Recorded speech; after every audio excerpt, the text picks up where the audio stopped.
Pierre d'annexion, pas. Mesdames et messieurs, chers amis, gens d'ici et d'ailleurs, bonsoir et bienvenue à notre spectacle commémoratif, formidablement intitulé « La fabuleuse histoire de Mérin ».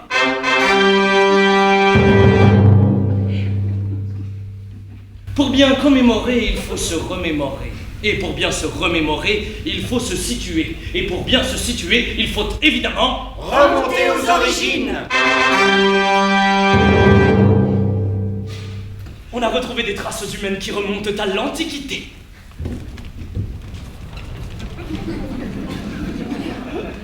Le premier homme qu'on a retrouvé à Mérin est une femme. Et cette femme, c'est moi. Je dois probablement dater de la période de l'Athènes. L'Athènes. Ah, Athènes, en Grèce? Non, l'Athènes ici. C'est quoi l'Athènes ici? L'Athènes est le second âge du fer en Europe, situé entre 450 et 25 avant Jésus-Christ. Merci Jean-Luc. Alors en fait cette année, donc 2016, c'est le bicentenaire du rattachement de Mérin à la Suisse. Et pour ça, donc, il y a eu un comité du bicentenaire qui s'est créé sur la commune de Mérin. Et en fait, le bicentenaire m'a demandé si j'étais partante pour écrire un spectacle qui raconte l'histoire de ce rattachement. J'ai coécrit le texte avec Daniel Vouillamo, qui est aussi un auteur de théâtre.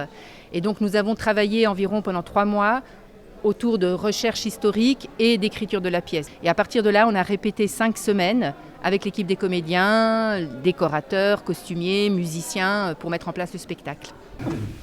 Roger, il me parle tout le temps du crétin de Paris. Il dit que ça va nous faire devenir Suisse. Mais c'est vrai tout ça ce qu'on dit. Puis alors, d'abord, c'est qui ce crétin de Paris? Non, c'est pas le crétin de Paris, c'est le traité de Paris. Ah, alors, c'est quoi ce traité qu'on dit? Je vous explique.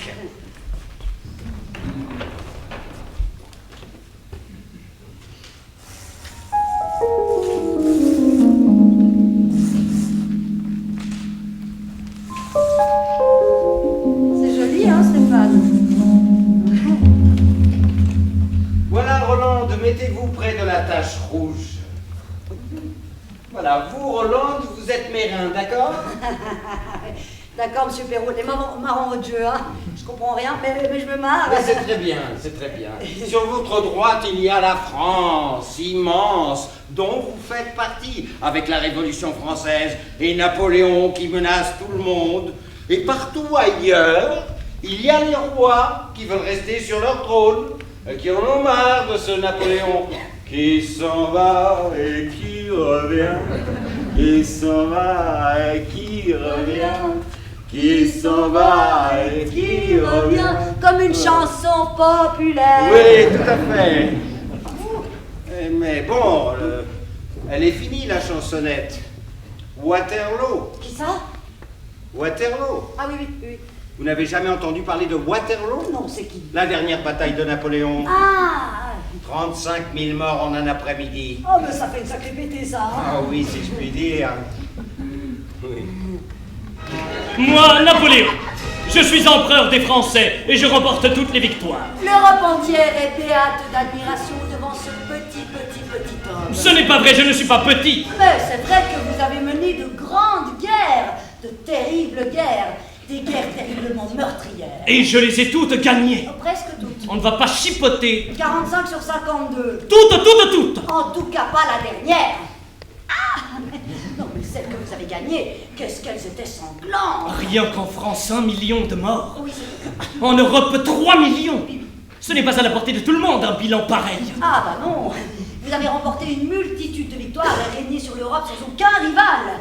Vos ambitions étaient démesurées mais extrêmement variées. Ça fait quand même plus de 5 semaines de répétition, mais c'est vraiment 5 semaines pleines à raison de 8 à 9 heures par jour, qui sont essentielles parce qu'il y a tout un travail à faire sur le texte aussi, parce que le texte est livré, voilà, il faut faire des ajustements, on a enlevé certaines répliques, on a redistribué des répliques d'un personnage à un autre, on a changé de place des scènes, tout ça, voilà, ça prend du temps pour que le spectacle arrive à terme pour être le plus efficace, le plus compréhensible et le plus amusant possible, évidemment. Une première, c'est toujours, comment dirais-je, il y a une petite magie dans toutes les premières.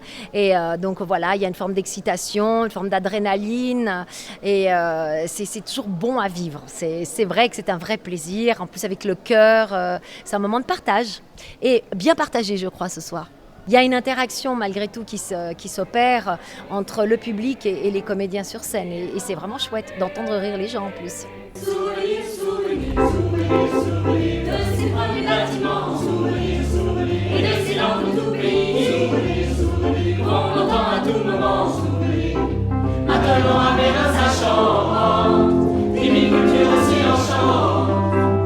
Souvenirs, souvenirs, Mérin sourit à l'avenir.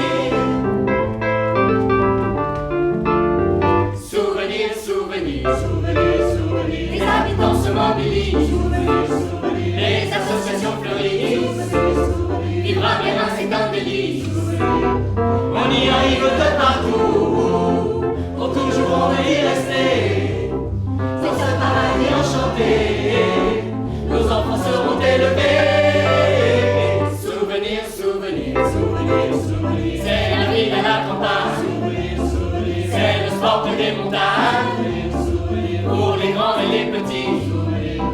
Terrain de foot et de basket, grande piscine pour les athlètes. Souvenirs, souvenirs, à Mérin c'est toujours la fête. Souvenirs, souvenirs, souvenirs, souvenirs, c'est ici qu'est né